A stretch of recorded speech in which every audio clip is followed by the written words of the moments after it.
Good morning student.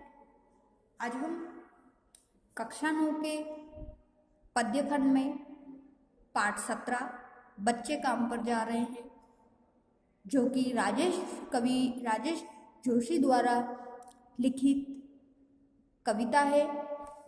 इस कविता का जो सार है वो मुख्य रूप से ये है कि बच्चों का जो बचपन होता है उसकी वो बचपन छीन लिया जाता है, उस पीड़ा को इसमें व्यक्त किया है। बहुत सारे गरीब बच्चे ऐसे होते हैं जो अपने बचपन में ही काम धंधे पर जाने लग जाते हैं अपनी जीविका चलाने के लिए। उस पीड़ा को इसके अंदर व्यक्त किया है। तो आइए आज हम कवि राजेश जोशी द्वारा लिखित जो कविता है बच्चे काम पर जा रहे हैं उसके बारे में पढ़ते हैं। राजेश जोशी का जन्म 1946 में मध्य प्रदेश के नरसिंहगढ़ जिले में हुआ।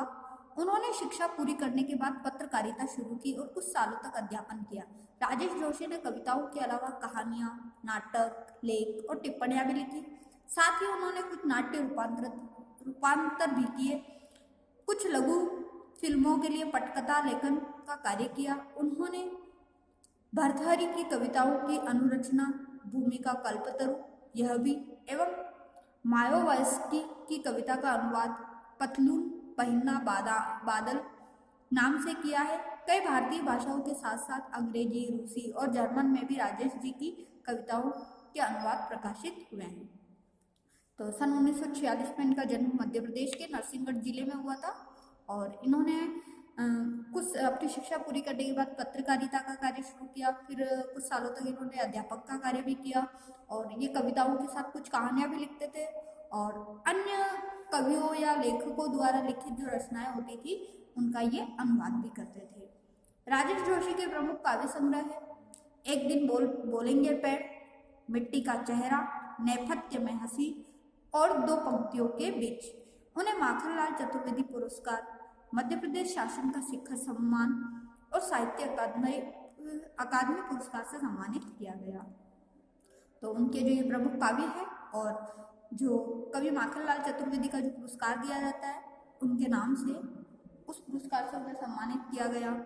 फिर जो मध्य प्रदेश की जो गवर्नमेंट है उनके द्वारा शिखर सम्मान से सम्मानित किया गया और हिंदी साहित्य द्वारा साहित्य अकादमी पुरस्कार से उन्हें सम्मानित किया गया।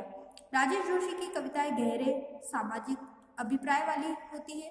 वे जीवन के संकट में गहरी आस्था को उभारती है। उनकी कविताओं में स्थानीय बोली, वाणी, मिजाज और मौसम सभी कुछ व्याप्त है। उनके काव्य लोक में आत्मीयता और ललायत्मकता तथा मनुष्य को बचाए रखने का एक निरंतर संघर्ष भी।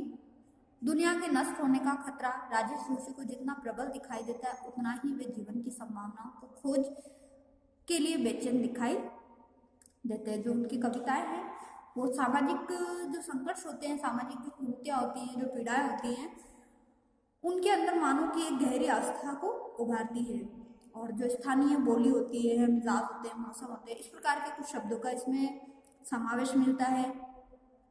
और निरंतर संघर्ष करते रहना, आगे बढ़ना, इस प्रकार की कुछ भावनाएं जो होती है वो उनकी कविताओं में हमें देखने को मिलती है। प्रस्तुत कविता में बच्चों से बचपन छीन लिए जाने की पीड़ा व्यक्त हुई है। कवि ने उस सामाजिक आर्थिक विडंबना की ओर इशारा किया है जिसमें कुछ बच्चे खेल, शिक्षा और जीवन की उमंग से वंचित है।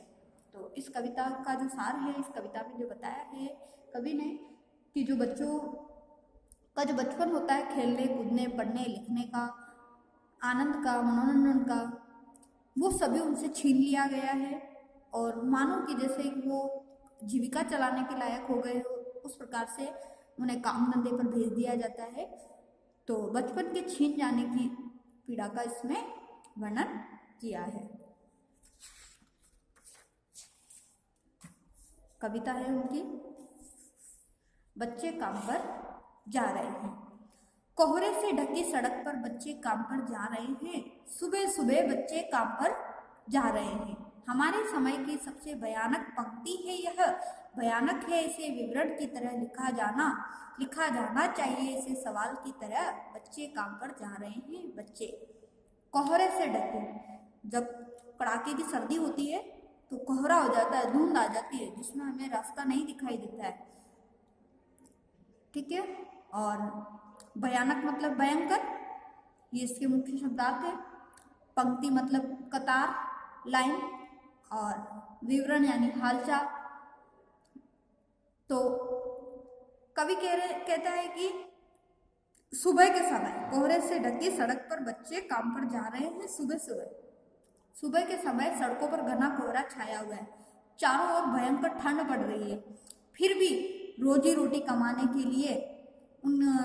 कमाने की विवशता के कारण वो बच्चे जो है क्या हो रहे हैं, काम पर जा रहे हैं। जिस समय उन बच्चों को ठंड से बचने के लिए घर पर होना चाहिए, वो बच्चे आज काम पर जा रहे हैं। हमारे समय की सबसे भयानक पंक्ति है यह।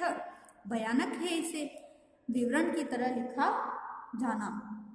और ये तो हमारे समय, जो आज का जो समय चल रहा है, वो उस समय का एक बहुत ही भयंकर स्थिति है।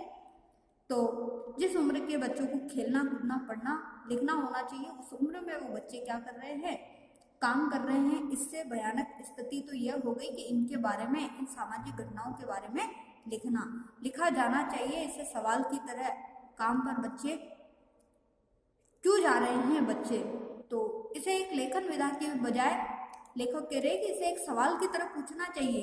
क्यों? क्योंकि ऐसी स्थिति होने पर भी समाज क्या कर रहा है हमारा, इस बात पर ध्यान नहीं दे रहा है। इसे एक सामान्य घटना मानकर जीवन में जो चल रहा है उसे चलने दे रहा है। इसकी तरफ, इन बच्चों की तरफ कोई ध्यान नहीं दे रहा है। तो हमें समाज वाले लोगों से पूछना चाहिए, उनसे सवाल करना चाहिए कि बच्चे काम पर क्यों जा रहे हैं।